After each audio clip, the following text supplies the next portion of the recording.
BC కులగణన survey చేయడం వల్లే ఎమ్మెల్సీ ఎన్నికల్లో ముగ్గురు బీసీలకు ఎమ్మెల్సీలుగా అవకాశం వచ్చిందన్నారు మంత్రి పొన్నం ప్రభాకర్. పార్టీ ఏదైనా ఎస్సీ ఎస్టీలతో పాటు బీసీలకు 5 ఎమ్మెల్సీలుగా రావడం బీసీ మంత్రిగా స్వాగతిస్తున్నామని తెలిపారు. బీసీలంతా ఐక్యంగా ఉండి 42% రిజర్వేషన్లతో పాటు సామాజికంగా ఆర్థికంగా రాజకీయ అంశాల్లో ఎదగాలన్నారు. ఎస్సీ ఎస్టీ బీసీ ఇంటిగ్రేటెడ్ ఒక్కో హాస్టల్కు 200 కోట్లు, 55 ఇంటిగ్రేటెడ్ పాఠశాలలకు 11,000 కోట్లు మంజూరు చేసినట్టు తెలిపారు.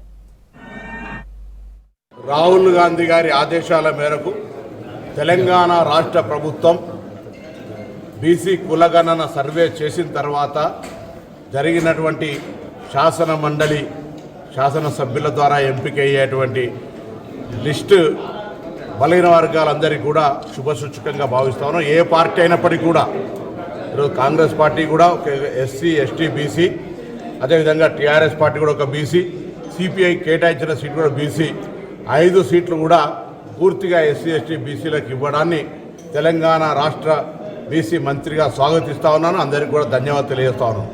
ఇదే ఉత్సాహాన్ని ఇదే ప్రోత్సాహాన్ని తీసుకొని రాబోయే కాలంలో 42% రిజర్వేషన్తో పాటుగా అందరూ ఐక్యంగా ఉండి సామాజిక రాజకీయ ఆర్థిక అంశాల లోపల ఎదగాలని సందర్భంగా కోరుతా ఉన్నాం. ఇదే సందర్భంలో గౌరవ ముఖ్యమంత్రి గారికి, ఉప ముఖ్యమంత్రి గారికి, సహచర మంత్రులందరికీ కూడా ధన్యవాదాలు తెలియజేస్తా ఉన్నాం. ఈరోజు పేద విద్యార్థులు చదువుకునే SC ST BC integrated hostels, ఒక్కొక్క పాఠశాల ఒక్కొక్క హాస్టల్ 200 కోట్లతోటి 55 ఇంటిగ్రేటెడ్ పాఠశాలలు 1,100 కోట్ల రూపాయలతోటి శాంక్షన్ చేయడం అనేటువంటిది దేశ చరిత్రలోనే ఒక పెద్ద విప్లవాత్మకమైనటువంటి నిర్ణయం. దాన్ని కూడా ఒక విద్యార్థి నాయకుడిగా, బలహీన వర్గాల మంత్రిగా హృదయపూర్వకంగా స్వాగతం తెలియజేస్తాను.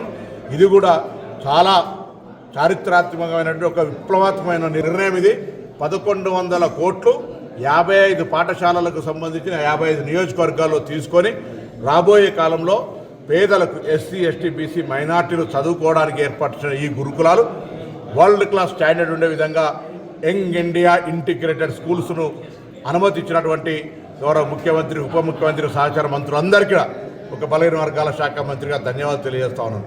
ఈ 2 అంశాలు ఉపయోగించుకొని బలహీన వర్గాలు అటు ఎంఎస్ఎంఈ పరిశ్రమలు ఏర్పాటు చేసే అంశానికి సంబంధించి కావచ్చు, లేదా బీసీ సప్లాన్ కావచ్చు, భవిష్యత్తులో బీసీలకు సంబంధించి రాజకీయాలకు అతీతంగా అందరూ ఈ యొక్క అంశాన్ని ఎదగడానికి ఉపయోగించుకోవాలని అందరికీ హృదయపూర్వకంగా విజ్ఞప్తి చేస్తూ ఎంపిక అయినటువంటి 5 శాసన మండలి ఎస్సీ ఎస్టీ బీసీ వర్గాలకు సంబంధించిన వారందరికీ హృదయపూర్వకంగా అభినందనలు. అన్ని పార్టీల నాయకత్వానికి ఈ ఎంపిక బలహీన వర్గాలకు ప్రాధాన్యత ఇచ్చినందుకు ధన్యవాదాలు. ముఖ్యంగా కాంగ్రెస్ పార్టీ మరొకసారి కట్టుబడి ఉంది ఎస్సీ ఎస్టీ బీసీలకు.